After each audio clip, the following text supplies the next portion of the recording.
Padre, en el nombre de Cristo Jesús, sabemos que tú quieres hablar a nuestro corazón, Señor.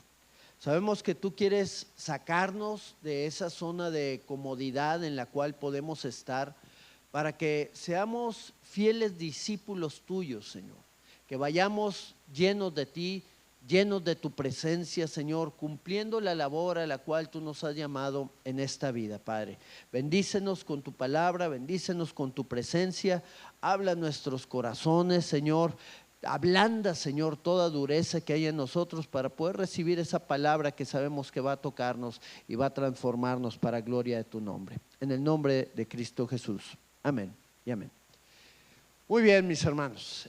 Yo tengo en esta mañana un tema que le he titulado Evidencias de un discípulo de Cristo. ¿Cuántos son discípulos del Señor? Muy bien.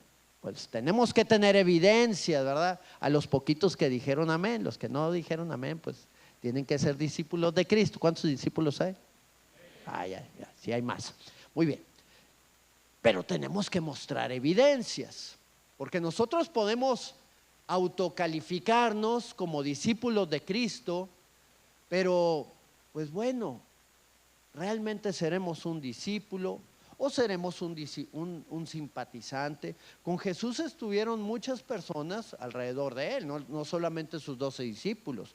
Ellos eran los más cercanos, pero había otros tantos y no todos eran discípulos, muchos eran simpatizantes, muchos querían ver qué es lo que Jesús hacía, los milagros que hacía, pero eran solamente espectadores y no estaban realmente viviendo esa vida que el Señor quería que ellos vivieran. No estaban atendiendo al llamado que Él dio. Muchos amaban a Jesús, pero no estaban dispuestos a caminar con Él. Entonces, bueno, pues vamos a ver lo que este tema nos va a hablar y qué es lo que el Señor, mejor dicho, nos va a hablar a través de este tema. Y vamos a la palabra, ya el libro de Filipenses, capítulo número 1, versículo 6. Dice la palabra: estando persuadido de esto, dice el apóstol Pablo, que el que comenzó en ustedes la buena obra, la perfeccionará hasta el día de Jesucristo. ¿Cuántos saben que ser discípulo no es el tope a donde debemos de llegar, sino es un proceso en el cual Dios nos va a ir perfeccionando? ¿Tú crees que el apóstol Pedro era el mismo cuando fue llamado de ahí de cuando estaban pescando a cuando estaba predicando ya después de que murió Jesucristo? ¿Era diferente o era el mismo? Era diferente, y aún como discípulo él siguió creciendo y siguió siendo transformado por el poder de Dios. ¿Por qué? Porque la vida cristiana es un proceso de perfeccionamiento. Dijo el escritor Juan Carlos Ortiz estas palabras: el hecho de ser llamados cristianos no significa necesariamente que seamos sus discípulos. El hecho de ser llamados cristianos no significa que seamos sus discípulos.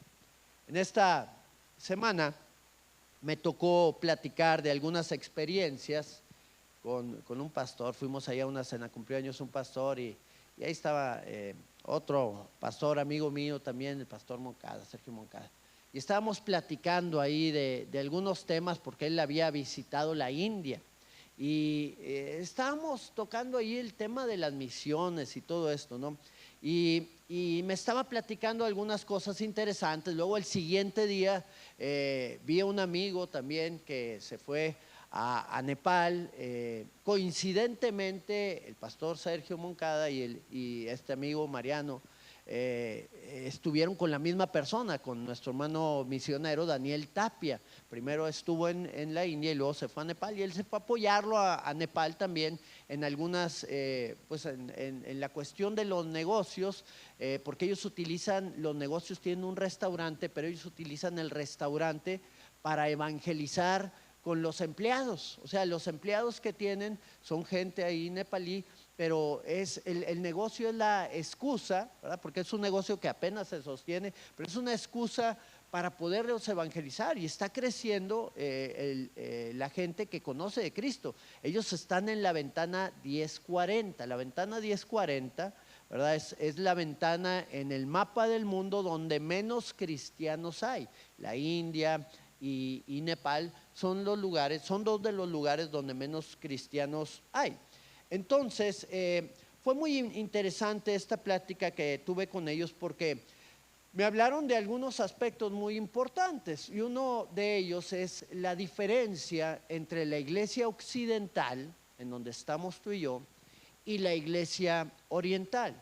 El precio que tienen que pagar las personas y la manera en cómo se convierten, porque aquí en Occidente muchas personas califican como exitosa una iglesia que está llena de gente, una iglesia a la cual van miles de personas, y tal vez una no tan exitosa, una que tiene pues tal vez menos de 100 personas, no sé, pero en Medio Oriente es diferente, porque allá no se congregan. Allá es muy interesante la manera en cómo se congrega la gente, y el precio que tienen que pagar también por estar en ese lugar. Allá se convierten de a uno por uno. ¿A qué me refiero con esto? Que en tanto se convierte la persona a Cristo, entonces ahí empieza un proceso de discipulado, un proceso de transformación, de tal manera que la persona empieza a cambiar y empieza a ser dejada, y recibe pues ese acompañamiento que debe de tener. Aquí en la iglesia de Occidente, en muchas ocasiones la gente recibe a Cristo, pero sigue viviendo su vida, y falta esa cercanía, o falta el venir a poder trabajar juntos. Muchas veces no hay un compromiso, porque lo más importante en esta vida para muchos es el trabajo, las actividades económicas que puedan realizar, y no están dispuestos a pagar el precio del compromiso que requiere ser un discípulo de Cristo. Un discípulo de Cristo es una persona comprometida al 100% para transformar su vida. Entonces, allá en Nepal, allá en la India, allá en Medio Oriente también, no es fácil ser un discípulo de Cristo. Cuando una persona toma la decisión de seguir a Cristo, es una persona que sabe a qué se va a enfrentar. Va a enfrentarse a su familia, que están arraigados a religiones, a la musulmana, a la hindú, a la budista, y que los van a atacar y que los van a desheredar, y en algunos casos pueden llegar hasta matarlos, su propia familia, como ha sucedido en Medio Oriente, en algunas familias musulmanas, donde los hijos o las hijas se han convertido a Cristo, y aún sus propios familiares llegan a atentar en contra de la vida de ellos. Entonces, cuando alguien llega a Cristo, llega sabiendo a qué se va a enfrentar, llega entendiendo que necesita estar tomado de la mano del Señor para ir creciendo, y hay un crecimiento y un avance mucho más rápido. Allá no hay iglesias de 100, de 500, de 1000 personas. Allá se mueven en casa, en algunas ocasiones rentan camiones, imagínate, rentan camiones y se van por toda la ciudad. El día que se juntan, el viernes, allá en Nepal se juntan los sábados, y en la India creo que se juntaban los viernes, para poder tomar este tiempo que es el día de descanso que ellos tienen, y poder estar delante de la presencia del Señor, adorándole y exaltándole.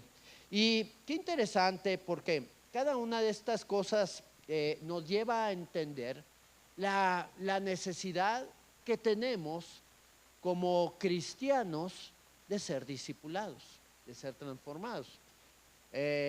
Pastor Moncada, recuerdo allá por el 2010, cuando comenzamos el ministerio de pastores, comenzamos nosotros pastoreando la iglesia de Monclova, saliendo de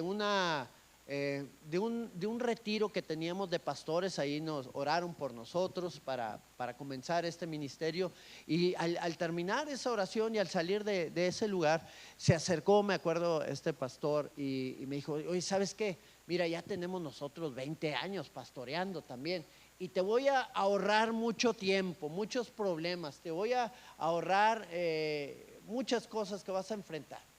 Dice: tienes que discipular a la gente. Tienes que llevarlos al conocimiento de Dios, pues de una manera más personal. Y estuvimos viendo ahí la manera de poder tomar grupos pequeños para poder enseñar y para poder discipular. Y nos tocó discipular gente allá en Monclova, nos ha tocado discipular gente también aquí en la ciudad en Ciudad Guadalupe, que es donde estamos actualmente, y trabajar con las diversas personalidades o con los diversos hermanos con los que hemos estado trabajando. Y durante este tiempo, durante este proceso, nos hemos dado cuenta de algo muy importante. No todos quieren ser discipulados. Esa es la primera de las cosas que nos hemos dado cuenta. Es un grupo muy pequeño el que está dispuesto a aceptar la responsabilidad de buscar al Señor todos los días, porque de eso se trata el discipulado, de una búsqueda personal, y de reunirnos un día para poder platicar sobre las situaciones que se están enfrentando, que se están viviendo y seguir avanzando adelante. Entonces, no todos están dispuestos a eso. Número 2, los que están dispuestos a eso, no siempre llevan su tiempo de oración y su tiempo de búsqueda con Dios, muchas veces tampoco el tiempo de reunirse una vez por semana, y por lo tanto, cuando acaban, pues acaban igual que como empezaron. No hay cambio, no hay transformación. Esto es lo que hemos visto a través de los 14, 15 años que tenemos ya en el pastorado. Es solamente una parte muy pequeña de gente que entra al discipulado, que toma la decisión de llevar su tiempo con Dios, que es el que transforma, el que cambia los tiempos con Dios, de asistir a cada una de las actividades que realizamos para poder expresar lo que hay en su corazón, que vemos cambios y vemos una transformación y vemos que el discipulado es efectivo. ¿En quiénes? En aquellos que quieren tomar decisiones en su vida y comprometerse con el Señor. Esas son las cosas que hemos visto en cuanto al discipulado. Entonces, hemos visto evidencias en la vida de aquellos que han decidido tomar la decisión de comprometerse con el Señor. No se trata de terminar, porque llevamos este discipulado por 2 o 3 años, tal vez algunos ya, bueno, no tal vez, algunos de aquí ya lo han tomado, ¿verdad? Y llevamos este discipulado y es algo extenso el tiempo que lo podemos llevar, más o menos como de entre 1 año y medio, 2 años, 2 años y medio que podemos llevar este discipulado. Ya en su momento ustedes van a platicar con alguien que les va a ayudar. Y estas personas, bueno, van a discipular después también. Y ese es el proceso que estamos siguiendo para que nos podamos llegar a comprometer más con el Señor que como estemos, porque muchas veces solamente nos vamos a encontrar como cristianos nominales. Un cristiano nominal es uno que se denomina cristiano, pero que no está dispuesto a vivir la vida de Cristo, o no está dispuesto a comprometerse con lo que el Señor está marcando a través de su palabra para seguirle a Él.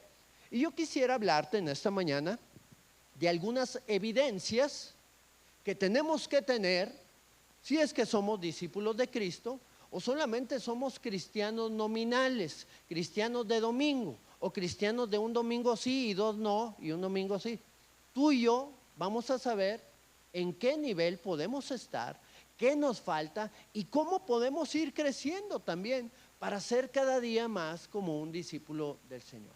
Este tipo de temas son muy confrontativos y hay veces que no nos gusta tanto escucharlos, pero son necesarios porque nos remueven un poquito de la zona en la cual nosotros estamos para poder avanzar, para poder para no quedarnos detenidos donde quiera que nosotros estemos. Así que la palabra del Señor nos muestra algunas de las evidencias que necesitamos para poder avanzar en el camino del Señor, creciendo como discípulos de Él. Y la primera de estas evidencias es que los discípulos del Señor siguen a Cristo. Tal vez sea muy redundante este tema, pero te voy a explicar un poquito. Si vamos ahí al libro de Mateo, en el capítulo número 4, en el verso número 18, tal vez suene muy obvio, pero bueno, vamos a ver qué nos habla la palabra. Andando Jesús junto al mar, de Galilea, vio a dos hermanos, Simón, llamado Pedro, y Andrés, su hermano, que echaban la red en el mar. ¿Qué estaban haciendo ellos dos? Pescando, echando la red en el mar. ¿Por qué? Porque eran pescadores. ¿Ok? Tenían una actividad económica, proveían dinero para su casa. Vamos al siguiente verso. Y les dijo: venid en pos de mí y os haré, ¿qué? Pescadores de hombres.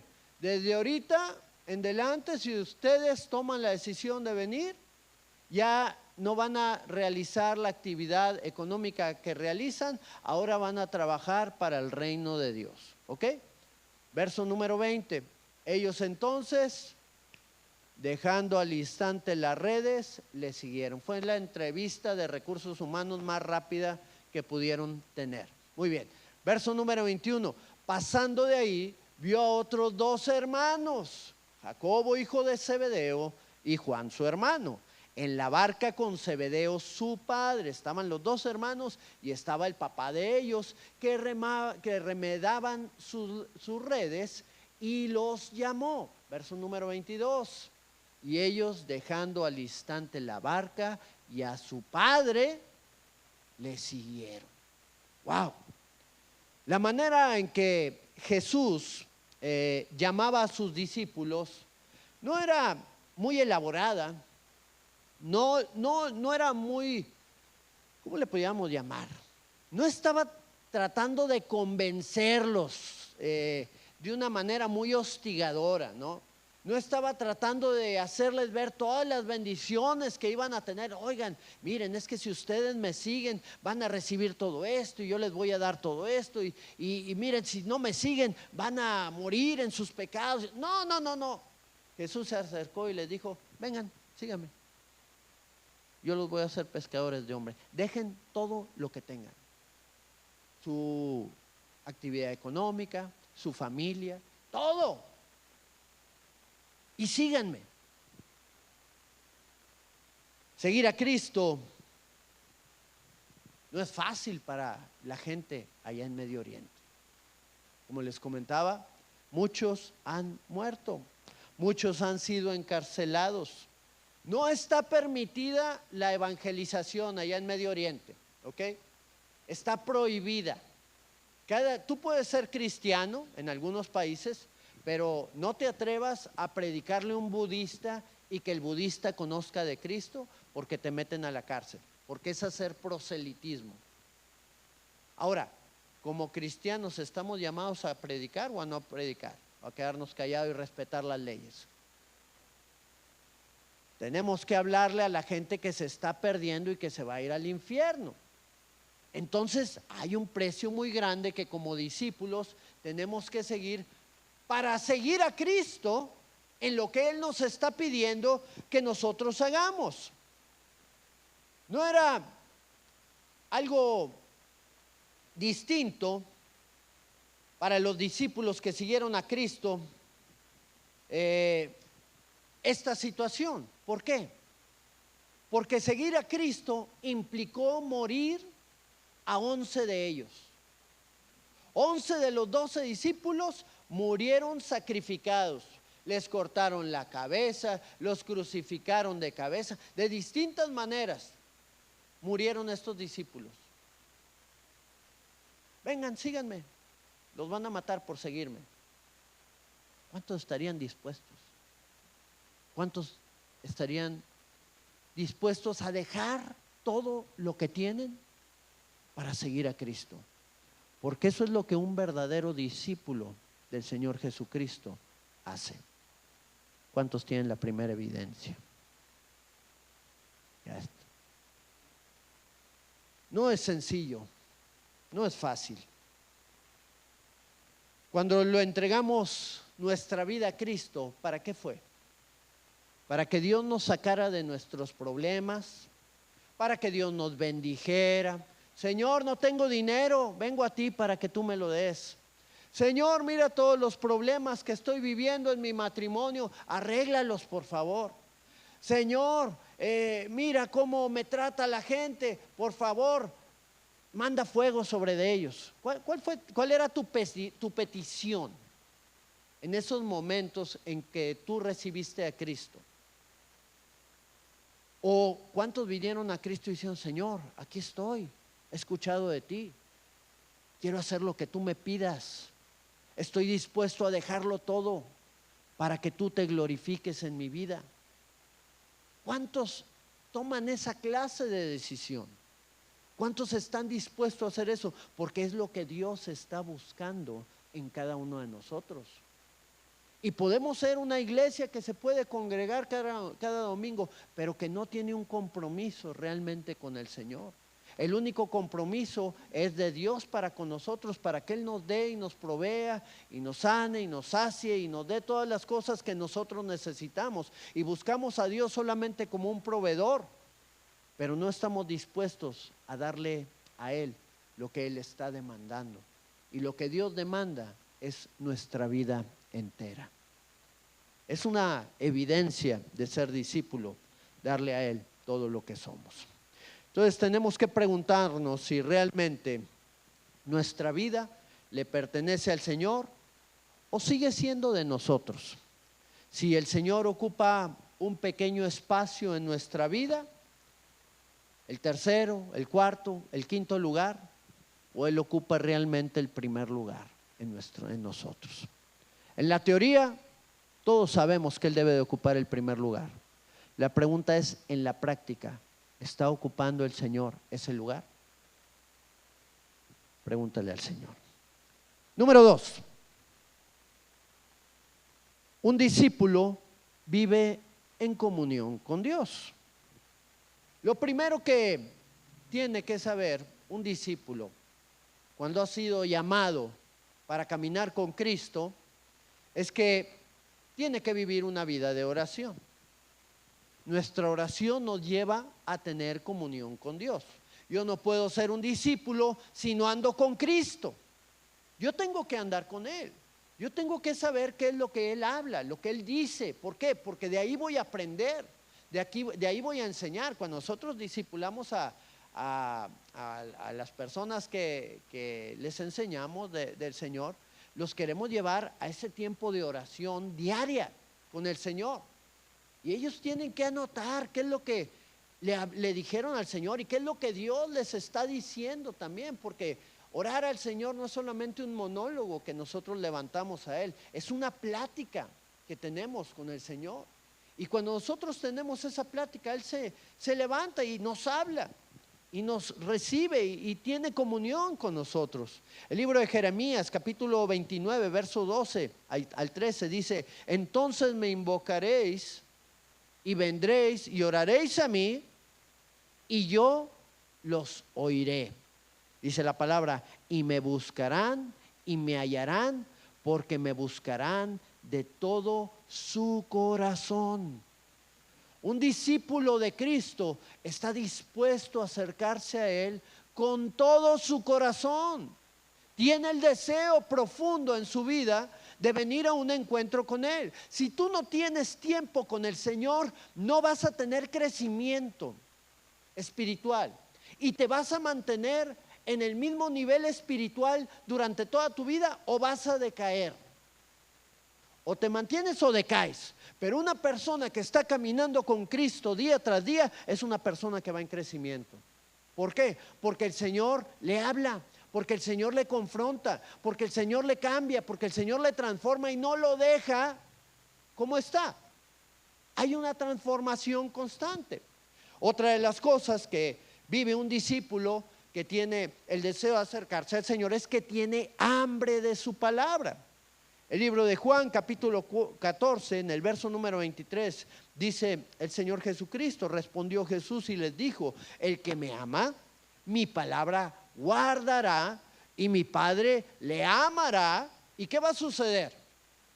Vendremos a Él y haremos morada con Él. ¡Wow! El Padre, el Hijo, ahí van a estar en una constante comunión con nuestra vida. Pues con razón los discípulos estuvieron dispuestos a morir. Dios mismo estaba con ellos. Señor, esto es mejor que cualquier cosa. Decía David, el rey David, mejor es un día en tus atrios que 1000 fuera de ellos. Anhelo estar en tu presencia, anhelo estar contigo, anhelo estar rodeado de tu gloria, poder experimentar de tu amor, de tu poder, de tu gracia en mi vida, a través de poder estar en esa comunión, orando y conociendo tu palabra, haciéndola cada vez más propia en cada uno de las cosas que yo hago. Otra manera de poder tener comunión con el Señor es haciendo su voluntad, porque de nada sirve que yo ore o que yo lea la palabra si no hago lo que está ahí descrito, si no hago lo que Dios me pide. Dice el libro de Juan, segunda carta de Juan, capítulo 1, verso número 9. Cualquiera que se extravía y no persevera en la doctrina de Cristo, ¿qué dice? No tiene a Dios. Pero el que persevera en la doctrina de Cristo, ese sí tiene al Padre y tiene al Hijo. ¿Qué dijo el Señor? Yo y mi Padre haremos morada con Él. Entonces, cuando nosotros perseveramos en la doctrina de Cristo, entonces estamos caminando en la comunión con Dios. ¿Y cuál es la doctrina de Cristo? Pues lo que Él nos ha hablado y nos ha enseñado a través de su palabra, siguiéndole a Él, buscando su rostro, amándole, viviendo en una comunión constante en todo lo que hacemos. Un discípulo de Cristo tiene el amor de Cristo en él. No se mueve por emociones, sino se mueve en base a los principios y a la verdad que Dios ha establecido en su vida. Nosotros no nos movemos por lo que sintamos, sino por lo que Dios ha hablado o lo que ha dicho a través de su palabra. Y cuando hacemos eso, somos obedientes al Señor y podemos caminar en la presencia de Dios. Y el amor de Dios tiene que manifestarse en cada uno de nosotros. Muy bien, vamos a la tercera cosa que podemos ver también, la tercera evidencia, no la tercera cosa, la tercera evidencia que tenemos como discípulos. Un discípulo desarrolla buenas relaciones. ¿Desarrolla qué?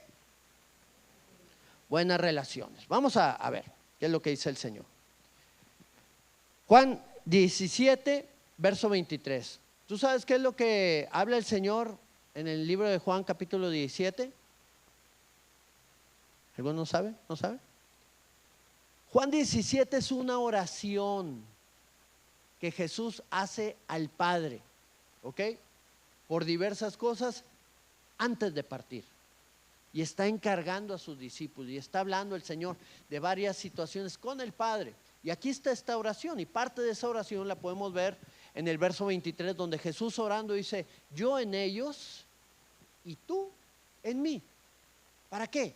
Para que sean perfectos en unidad.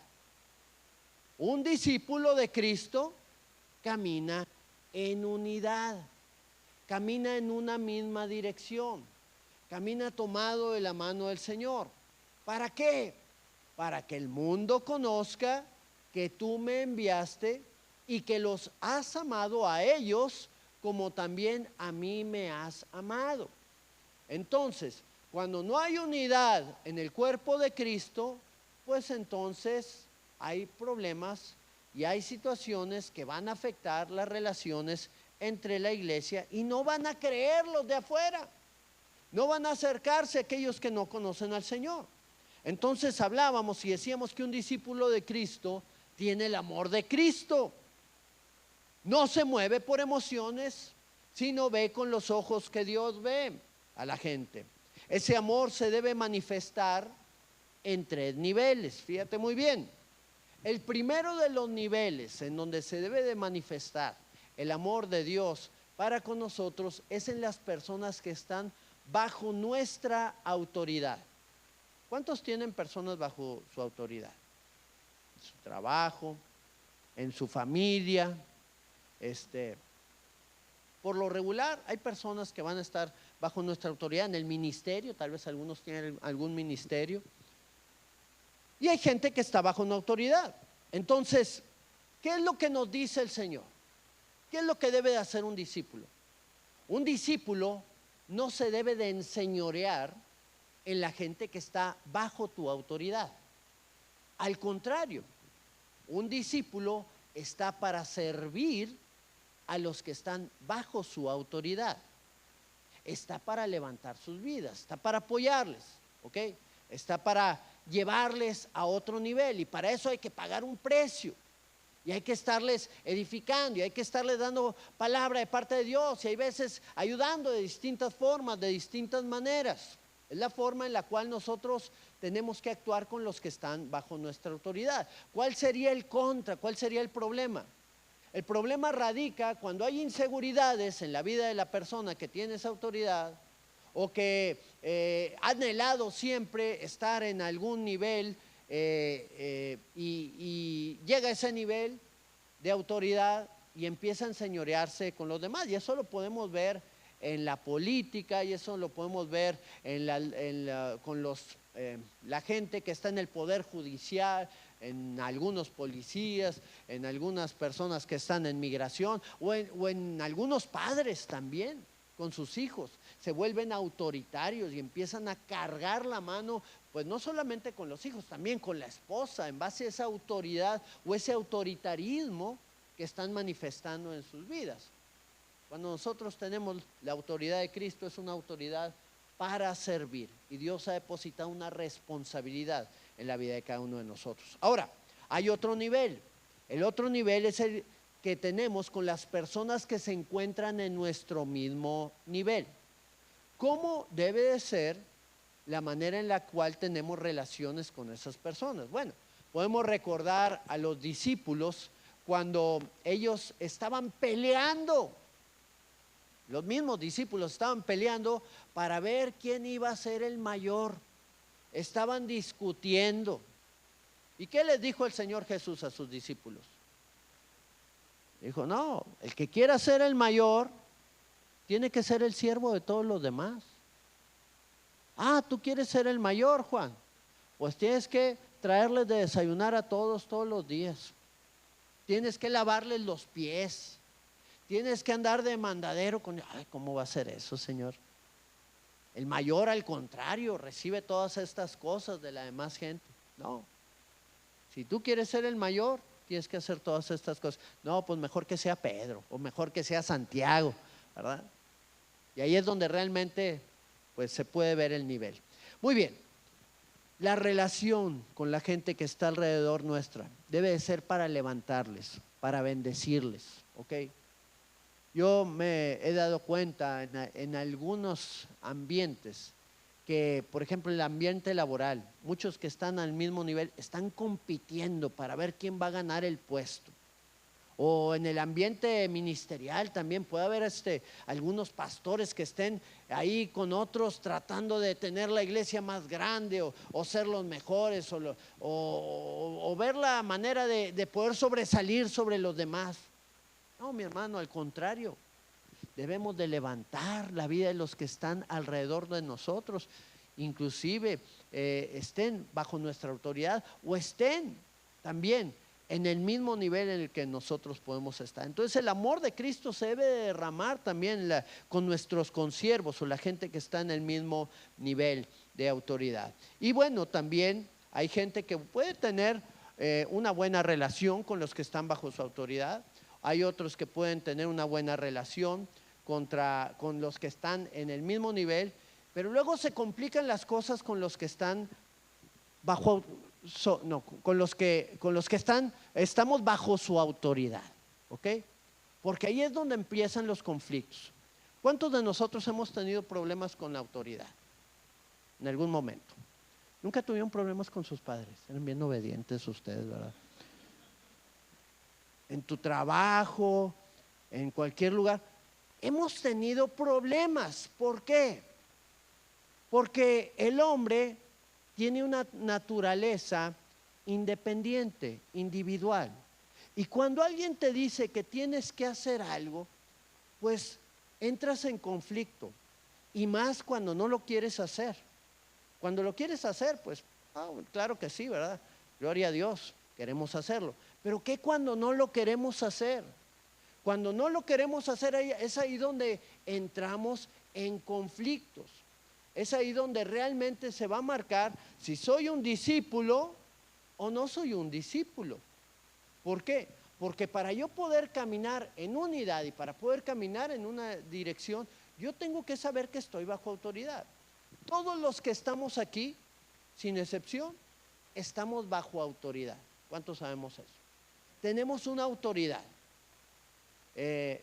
espiritual y aún en este mundo también. Todos tenemos alguna autoridad. Hay algunos que dicen, bueno, yo soy dueño de negocio. Bueno, pues tienes una autoridad que es tu cliente, al cual le tienes que responder y le tienes que dar un buen trato y le tienes que dar todo lo que te está pidiendo. Tienes que rendirle las cuentas de todo lo que te está pidiendo y de una manera correcta. Tenemos que saber, mi hermano, que el Señor nos llama a estar en la línea correcta en los 3 niveles. Y si estamos fallando en alguno de esos niveles, pues tenemos que ser perfeccionados en esa área, porque la evidencia y la marca de un discípulo es que camina en unidad. ¿Quién lo dijo? Bueno, pues lo dijo nuestro Señor Jesucristo, para que sean perfectos, ¿en qué? En unidad. ¿Para qué? Para que el mundo crea. Un discípulo camina en estas 3 áreas correctamente. Dice la palabra ahí en el libro de Tesalonicenses, 1 Tesalonicenses 5:12. Os rogamos, hermanos, que reconozcáis a los que trabajan entre vosotros y os presiden en el Señor y os amonestan. A ver, ¿a cuántos les gusta que los amonesten? Es que a ninguno. Es difícil recibir la amonestación, y más porque nosotros no nos equivocamos. Pero dice aquí, reconozcan a los que trabajan entre vosotros, aquellos que están en algún liderazgo, aquellos que son supervisores. Dice, verso número 13, y que los tengáis en mucha estima y honor por causa de su obra. Tened paz entre vosotros. Al día de ayer, ¿cuándo fue? ¿Sábado? Estuvo aquí la hermana Esther, ¿verdad? Y bueno, pues celebramos ahí su cumpleaños, ¿verdad? Pero era una excusa, porque es para honrar a los que han dado su vida, a los que han trabajado, a los que han servido al Señor y han levantado muchas vidas, ¿verdad? Y a través de eso, pues Dios trae honra también sobre la iglesia, sobre aquellos que los bendicen, sobre aquellos que los levantan. Y sabemos que pues Dios quiere levantar ese proceso en cada uno de nosotros. Cada una de las cosas que podemos nosotros hacer es para que el Señor sea glorificado. Y sabemos que cuando actuamos de esta manera, pues estamos también honrando al Señor con lo que Él ha hecho en la vida de otras personas. Muy bien. Cuarta marca de un discípulo es una persona que tiene discernimiento. Vamos ahí al libro de Hebreos capítulo 5, verso número 14. Dice la escritura, pero el alimento sólido es para ¿quiénes? Para los que han alcanzado madurez, para los que por el uso que constantemente disciernen, dice, tienen los sentidos ejercitados en el discernimiento del bien y del mal. Los que disciernen qué es lo correcto y qué es lo incorrecto. Y obviamente toman la decisión de seguir lo correcto. Un discípulo de Cristo es uno que ve con los ojos del Maestro. Son los que no andan preguntando si esto es bueno o si esto es malo, ¿verdad? Porque siempre entramos en esa clase de conflictos. Ay, y esto, a ver, pastor, ¿y esto es bueno o esto es malo? ¿Y por qué es malo esto? ¿Y por qué? Bueno, pues haga lo que usted quiera, hermano. Porque hay veces que cuando entras en esos conflictos, aunque tú les digas el por qué está mal, pues la gente lo sigue haciendo de todos modos, ¿no? Porque para ellos no está mal. Y bueno, no es que no esté mal, sino que es su manera de pensar y es algo a lo que están arraigados, que no quieren cambiar y que no quieren mover. Un discípulo tiene que cambiar muchas áreas de su vida constantemente. Hablamos que es un proceso el discipulado de transformación. Dice la palabra que los que han alcanzado la madurez son aquellos que pueden recibir el alimento sólido. Y el alimento sólido es aquel que viene a través de la palabra y que nos lleva también a otro nivel de conocimiento de Dios para poder entender de una manera más amplia el por qué debemos actuar de ciertas maneras. La falta de discernimiento no nos permite crecer, porque seguimos replicando los mismos errores una y otra vez y no avanzamos. Ahora, ¿cuáles problemas vienen por falta de discernimiento? El primer problema que viene por falta de discernimiento es que nosotros tomamos decisiones impulsivas, ¿ok? Hay que saber que no todo lo vamos a tener claro desde un inicio. Cuando tú tienes que tomar una decisión, tú puedes hacerlo impulsivamente. Decisiones financieras, por ejemplo. Hay gente que es muy impulsiva para tomar estas decisiones, y más ahora que ya aquellos que venden ya traen toda una estrategia para que tú tomes la decisión en el momento. Y si tú la tomas ahorita, te doy tanto, un 80% de descuento, pero si no la tomas, ya no lo vas a volver a obtener. Ay, no, pues no, lo tengo que tomar porque me voy a ganar el 80% de descuento, y caemos en errores, caemos en fallas, tomamos decisiones impulsivas. Si avanzamos o no en la decisión que nos va a tomar, pues son las cosas que pueden venir a nuestra mente. Por ejemplo, los jovencitos también toman decisiones favorables o equivocadas también en relación a sus noviazgos, aquellos que todavía no se han casado, ¿verdad? Y que están en la facultad o están ya en una etapa pues para tener novio o novia, o inclusive que no están en la etapa y toman decisiones para poder tener relaciones que sabemos que no van a ser duraderas y que los van a meter en problemas. Pues ellos tienen que actuar como un discípulo de Cristo. ¿Y cómo actúa un discípulo de Cristo? Que toma las decisiones en base a cómo Jesús le aconsejaría que las tomara. Oye, pues es que esta persona no conoce de Dios, no es cristiana. No, pues es que la voy a convertir, ¿verdad? Muchas veces los muchachitos quieren convertir al novio o a la novia para que venga a Cristo, pero pues primero tienen que convertirse ellos, ¿verdad? Porque ¿cómo van a convertir a otros si todavía ellos no están convertidos? Y la verdad de las cosas es solamente seguir emociones que después los vienen a meter en problemas, que después los llevan a tomar decisiones equivocadas en su vida. Entonces, un discípulo del Señor no toma decisiones impulsivas. También no considera las consecuencias de sus actos. Una persona que actúa de una manera incorrecta no considera las consecuencias que puede tener con sus actos o con las decisiones que está tomando. ¿Cuántas personas ven la recompensa rápida, pero no ven lo que va a venir después por lo que están haciendo? Por ejemplo, cuando alguien hace cosas en lo oculto y piensa que nada de lo que está haciendo va a salir a la luz, no se da cuenta que Dios todo lo ve, y todo lo que nosotros sembramos, pues de alguna manera lo vamos a cosechar tarde que temprano. Por eso cuando tomamos decisiones tenemos que saber y tenemos que entender que vamos a tener consecuencias de cada una de las decisiones que nosotros tomemos, y que vamos a dar cuentas al Señor por cada una de esas decisiones. La tercera cosa que yo puedo ver también con una persona que tiene falta de discernimiento es que viven en conflicto con los principios del reino de Dios. Algunos están pidiendo perdón al Señor antes de pecar, durante el pecado y después de que pecan, ¿verdad? Siempre están pidiendo perdón al Señor. Y no es malo pedir perdón al Señor. Lo que sí es malo es pedírselo antes de que vas a pecar. Oye, si ya sabes que no lo tienes que hacer, pues ¿por qué caes en esa situación?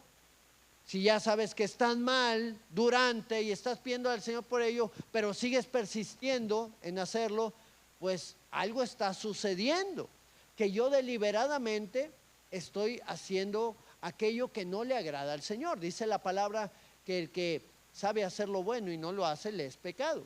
Pero también dice que el que persevera en el pecado es del diablo. El que practica el pecado, mejor dicho, es del diablo. Y cuando uno está practicando el pecado en este tipo de situación, pues, ¿qué consecuencias voy a tener? ¿Soy un discípulo de Cristo o soy un discípulo del enemigo? Jesús le dijo a los judíos que habían creído en él: ustedes no son mis discípulos, ustedes son hijos de su padre el diablo, porque los deseos de su padre quieren hacer, porque él ha sido homicida, mentiroso desde el principio. Y pues, fue una confrontación bastante difícil. Y qué triste es que Dios nos confronte a nosotros de la misma manera, con la misma situación. ¿Soy discípulo de Cristo o soy discípulo del enemigo? Quinta evidencia de un discípulo. ¿Para qué predicaba de estas cosas, verdad? Quinta evidencia: trabaja en su crecimiento.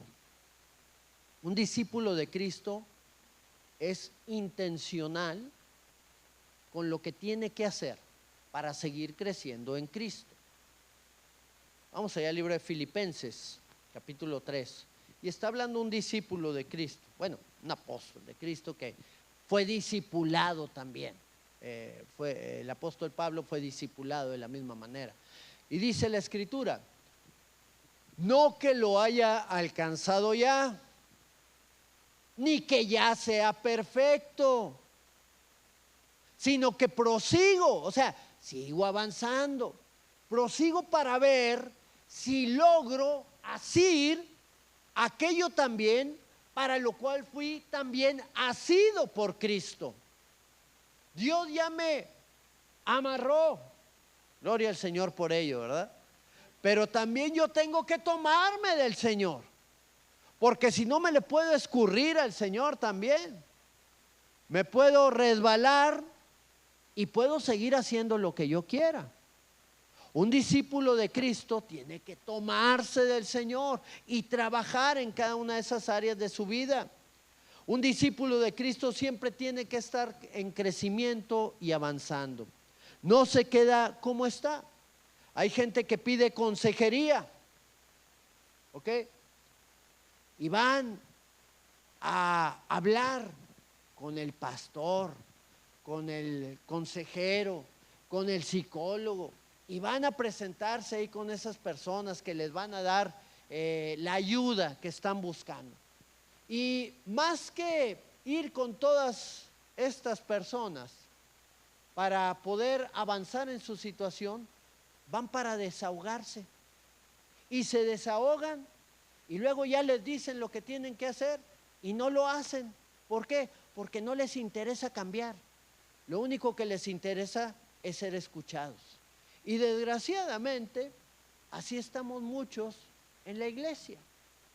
Podemos pedir consejería, pero podemos permanecer en la misma situación y en la misma y en la misma y en la misma, perseverando en las fallas, en el pecado, en el error, y no queriendo cambiar lo que Dios nos está hablando, a transformar en nuestro corazón, en nuestra vida, en nuestra mente, para ser cada día más como Él.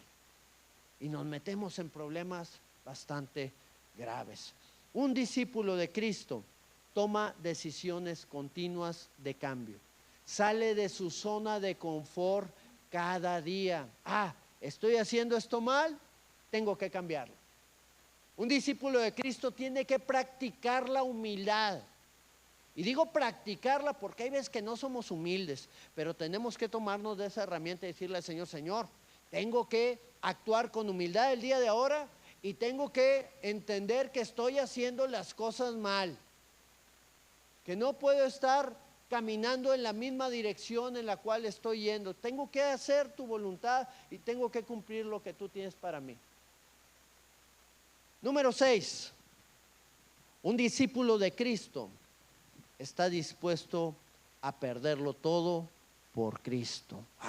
Aquí ya nos fuimos más lejos, ¿verdad? Vamos al libro de Filipenses, capítulo 3, verso número 8. Otra vez el apóstol Pablo. Y ciertamente aún estimo todas las cosas como pérdida por la excelencia del conocimiento de Cristo Jesús, mi Señor. Fíjate muy bien, por amor del cual lo he perdido todo y lo tengo por basura para ganar a Cristo. Un discípulo no tiene la vista puesta en las cosas de este mundo. Cada que voy a un funeral, me doy cuenta que a la persona que están velando ya no le sirve nada de todo lo que hizo en este mundo para este mundo.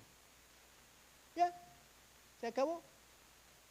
Su responsabilidad, los recursos que hizo, que levantó, su carro, su casa, su negocio, su cuenta bancaria, su cuenta de inversiones, ya, no le sirve.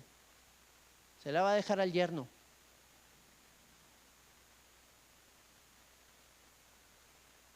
¿Qué es lo que le va a servir? Lo que le va a servir es lo que hizo para el reino de Dios.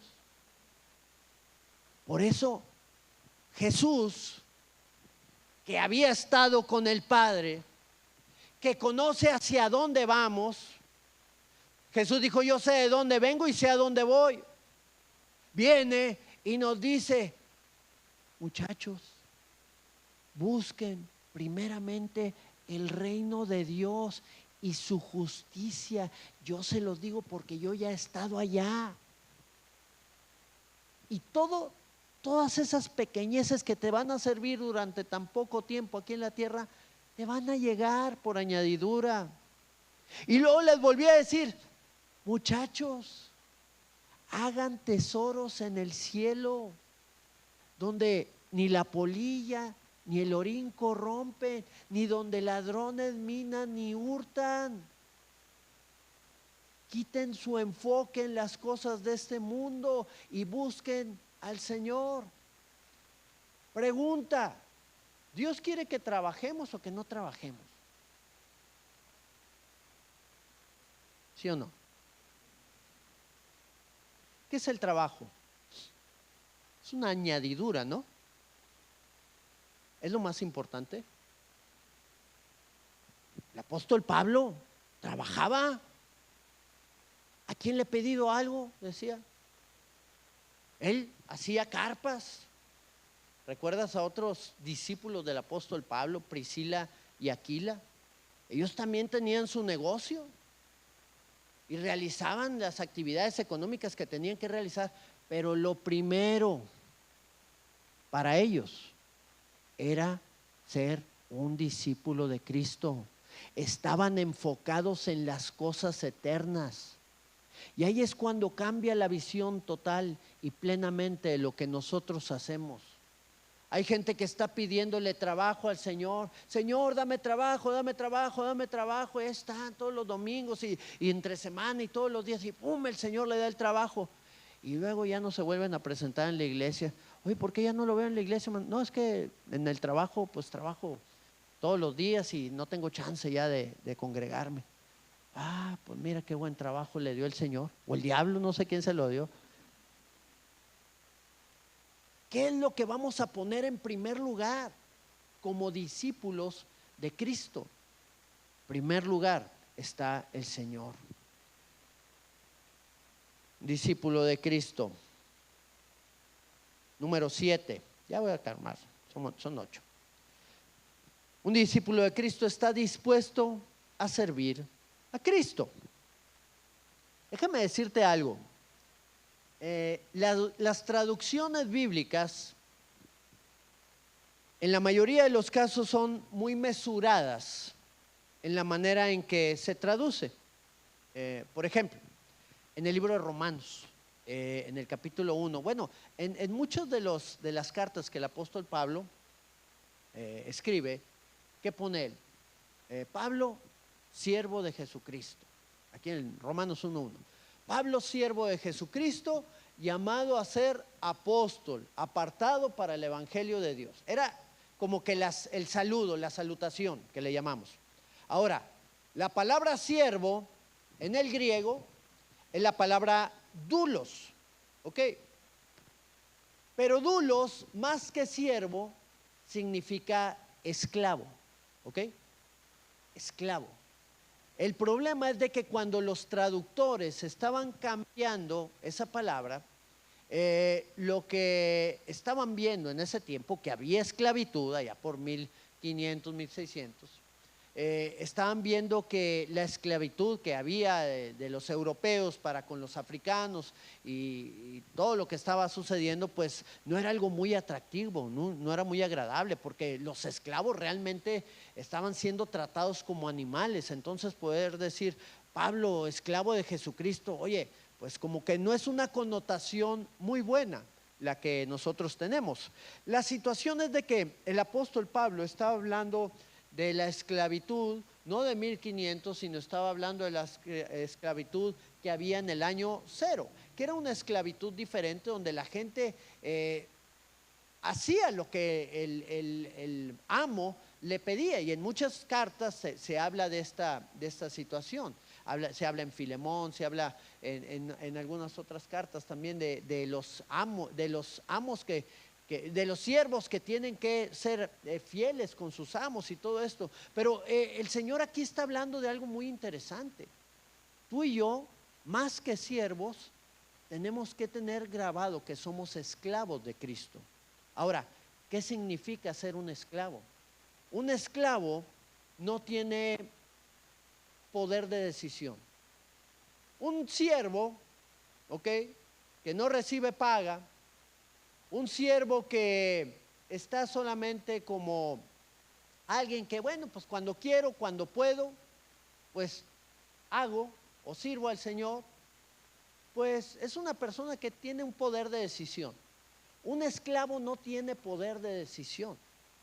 Un esclavo está dispuesto a hacer todo lo que Dios le pida que haga. Y tiene que hacerlo. ¿Por qué? Porque somos esclavos. El apóstol Pablo lo dice de esta manera, ahí en el libro de 1 Corintios, capítulo 6, verso 20. Dice la escritura: ¿o ignoráis que vuestro cuerpo es el templo del Espíritu Santo, el cual está en vosotros, el cual tenéis de Dios, y que qué? Y que no sois vuestros? ¿Cuántos son suyos de aquí? Ni nosotros somos de nosotros. Ya nos compraron. Ya le pertenecemos al Señor. Somos esclavos suyos. Me gusta mucho cuando Jesús le dice a sus discípulos: ya no los llamaré siervos, porque ya no los llamaré esclavos, porque el esclavo no sabe lo que hace su Señor, sino que los he llamado amigos, porque todas las cosas que recibí de mi Padre se las he dado a conocer. Pero eso es de parte del Señor para nosotros. De parte de nosotros para el Señor es: Señor, yo soy tu esclavo. Lo que tú quieras que yo haga, eso lo tengo que hacer. Lo que tú me pidas, Señor. Y hay una recompensa muy grande para los esclavos, descrita en el libro de Apocalipsis, capítulo 19, verso número 5. Y salió del trono una voz que decía: alabad a vuestro Dios, a nuestro Dios, todos sus esclavos, y los que le teméis, así pequeños como grandes.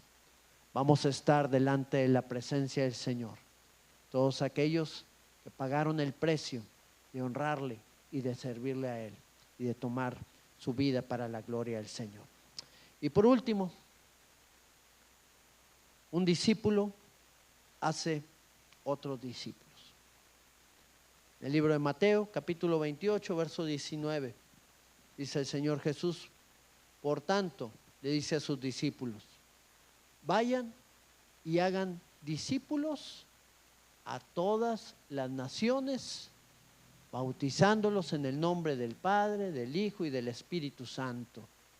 Y he aquí, verso número 20, enseñándoles, que guarden todas las cosas que les he mandado, y he aquí que no los voy a dejar solos.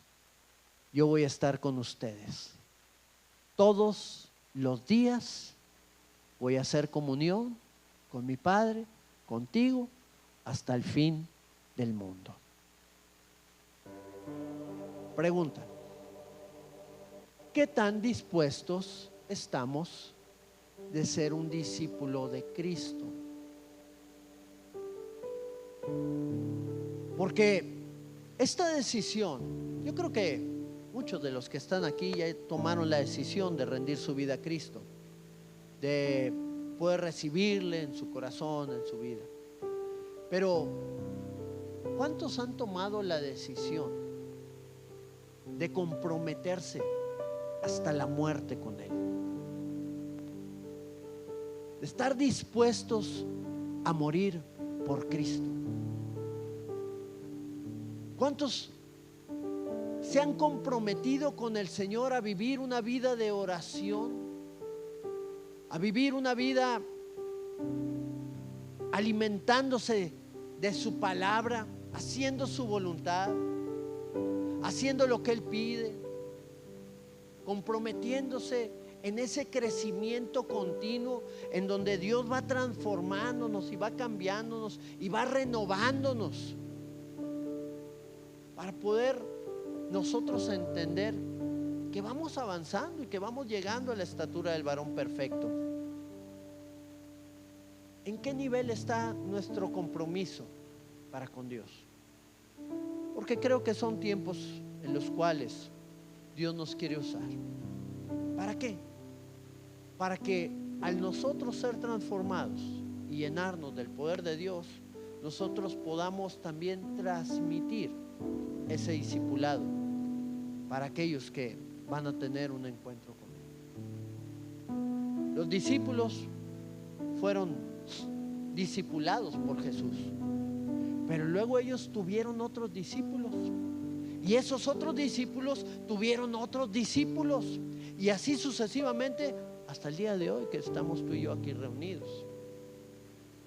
El problema es que muchas veces se va diluyendo el nivel de compromiso de discípulo a discípulo, y nos vamos rezagando y vamos llegando a cierta zona de confort,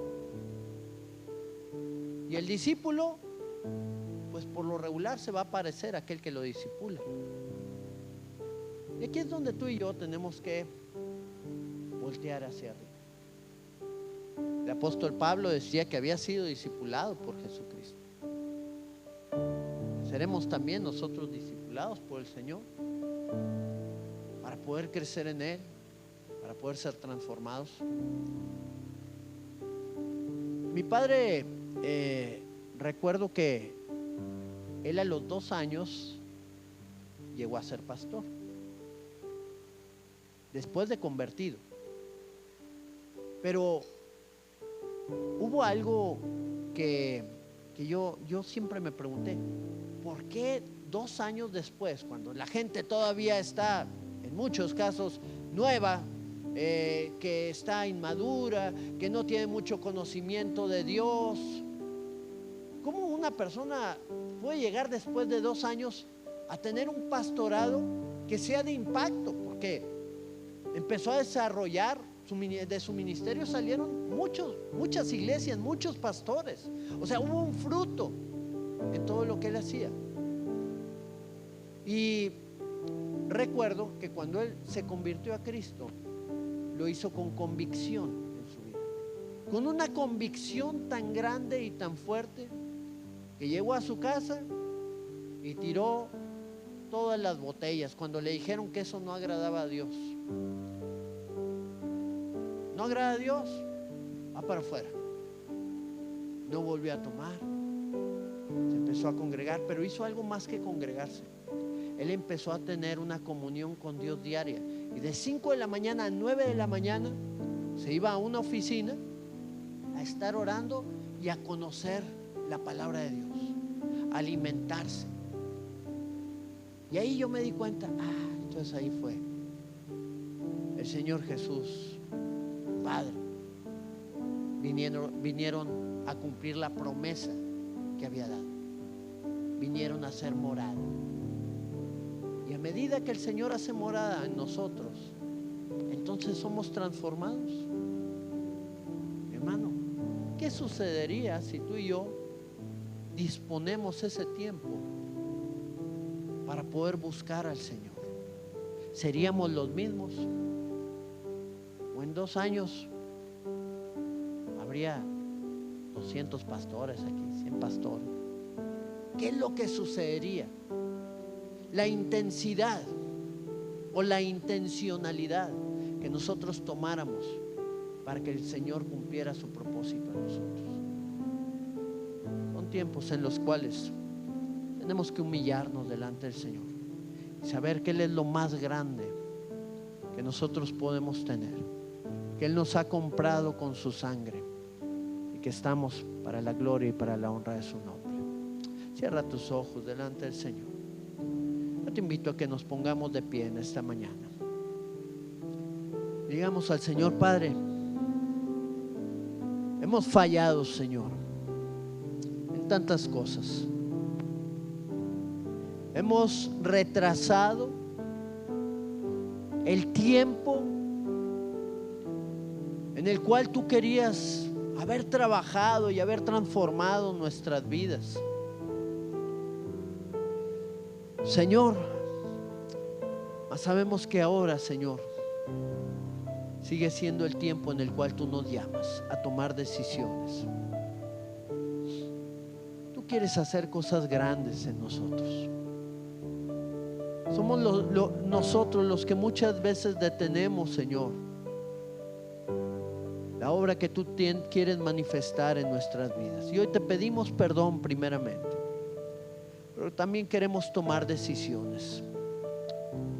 Queremos humillarnos delante de ti, reconocer que nos ha faltado, Señor, reconocer que hemos fallado, reconocer que te necesitamos a ti, Señor, tanto para que tú trabajes en nosotros y mostrar esas marcas y esas evidencias, Señor, que tenemos que tener para vivir en esa comunión contigo, para poder amarnos, Señor, cada uno de nosotros con ese amor que tú derramaste sobre nuestras vidas cuando fuiste a la cruz del Calvario. Poder ejercitarnos en la fe, poder crecer en tus pasos, poder hablar tu palabra y llevar a otros al conocimiento tuyo. Levanta, Señor, gente con convicciones en este lugar, que puedan ser tocados y transformados de tal manera, Señor, que el resto de sus vidas, Señor, pueda ser para la gloria y honra de tu nombre. Que nada nos detenga, Señor, de alcanzar aquellas cosas para las cuales tú nos alcanzaste. Permítenos caminar en tu voluntad y en tu propósito, Jesús, y ser renovados en ti, Señor. Yo voy a hacer un llamado, mi hermano. El Señor está hablando a tu vida en este tiempo. Tú quieres tomar un compromiso más fuerte con el Señor. Y tú te estás dando cuenta que hay áreas que han sido relegadas en tu caminar con el Señor, pero que el Señor ha hablado y quieres renovarlas en Él, como un paso de la decisión que estás tomando.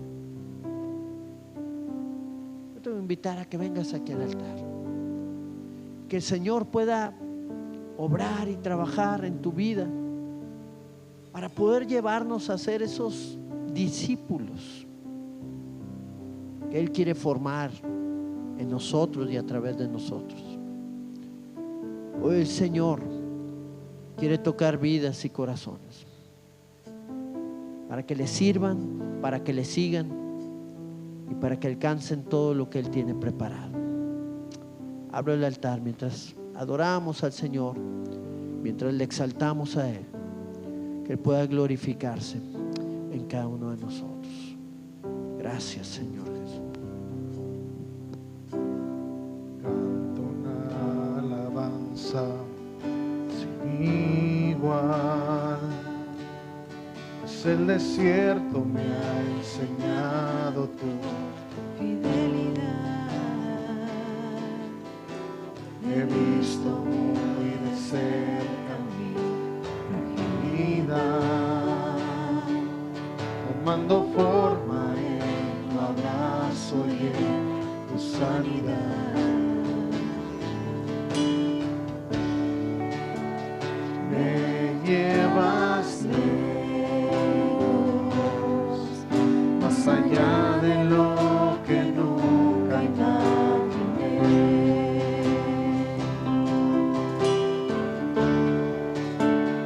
En mi desierto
decidido.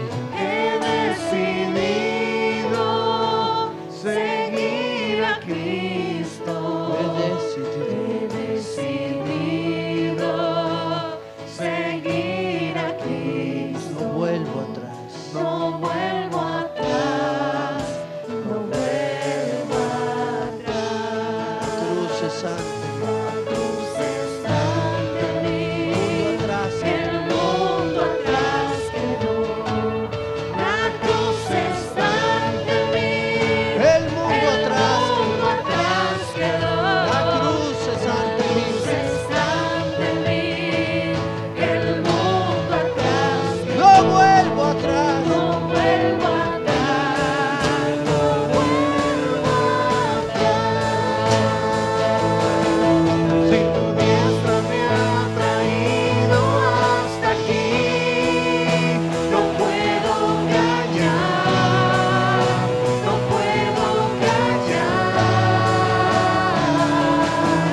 Si tu mano hasta aquí me ayudó, no vuelvo atrás, no vuelvo atrás. Si tu diestra me ha traído hasta aquí, no puedo callar, no puedo callar. Si tu mano hasta aquí me ayudó, no vuelvo atrás, no vuelvo atrás. Oh Señor, hoy estamos delante de ti haciendo ese compromiso. Tú nos has llamado, Señor, y nos has comprado. No nos pertenecemos ya, sino somos tuyos, Señor.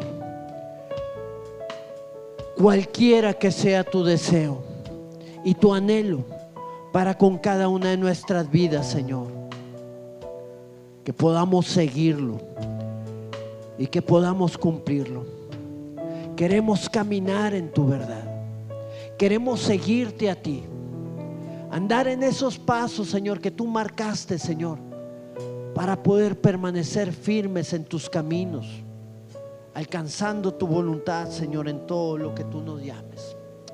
Padre, en el nombre de Cristo Jesús, cada decisión que se está tomando, Señor, en cada persona en este lugar, que pueda hacerse viva en sus vidas y que tú puedas avivar ese fuego, Señor, y ese anhelo, que nada nos detenga de poder alcanzar aquellas cosas por las cuales tú nos alcanzaste, de poder hacer todo aquello para lo cual fuimos nacidos en Cristo Jesús.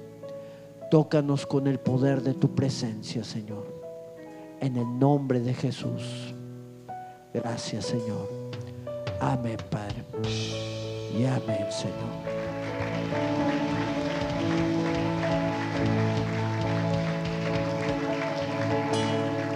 Aleluya. Hay que marcar una evidencia, mi hermano, de lo que somos. Tú y yo hemos sido comprados por la sangre más valiosa que pudo haber en este mundo, la sangre de nuestro Salvador, de Jesucristo. Él nos salvó, nos dio vida eterna y nos queda poco tiempo, literalmente, para que nosotros podamos ver al Señor. No es mucho. Paga el precio que tengas que pagar. Es el mejor precio y lo más valioso que nosotros podemos adquirir. Hacer la voluntad de Dios lo que resta de nuestras vidas, aún y a costa de nuestra propia vida. Que el Señor obre, trabaje y renueve ese deseo en la vida de cada uno de nosotros. Amén. Vamos a despedirnos con este canto y vamos a salir con gozo, alabando y exaltando al Señor.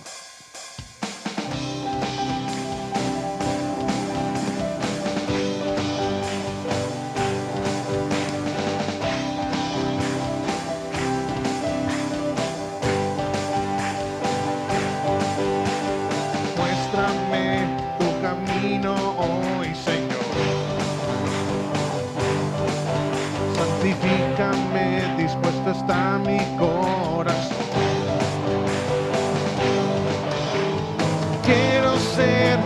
ofrenda para ti, con mi forma de vivir, que tu reino venga a mí. Muéstrame tu camino, oh Señor. Santifícame, dispuesto está mi corazón. Quiero ser una ofrenda para ti, con mi forma de vivir, que tu reino venga a mí. Postrado en mi apocentro, me encontraré contigo. En la intimidad me enseñarás a tocar tu corazón. Mi vida en tu presencia se ha vuelto una aventura, que tanto soñé, he encontrado en ti la razón de mi existir. Te pertenezco, Señor.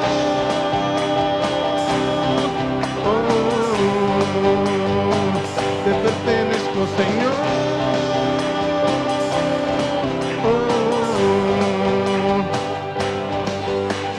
Muéstrame tu camino hoy, Señor. Santifícame, dispuesto está mi corazón. Quiero ser una ofrenda para ti, con mi forma de vivir, que tu reino venga a mí. Postrado en mi apocentro, me encontraré contigo. En la intimidad me enseñarás a tocar tu corazón. Mi vida, tu presencia se ha vuelto la aventura, que tanto soñé, he encontrado en ti la razón de mi existir. Te pertenezco, Señor.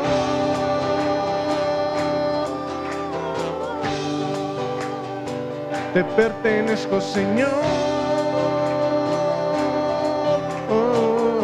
Vamos a decirle, Señor, postrado en mi apocentro, en la intimidad me enseñarás a tocar tu corazón. Mi vida en tu presencia se ha vuelto la aventura, que tanto soñé, he encontrado en ti la razón de mi existir. Te pertenezco, Señor.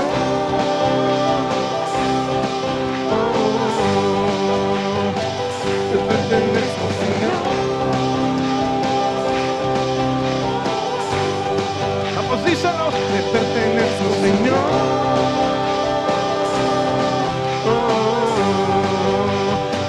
Te pertenezco, Señor.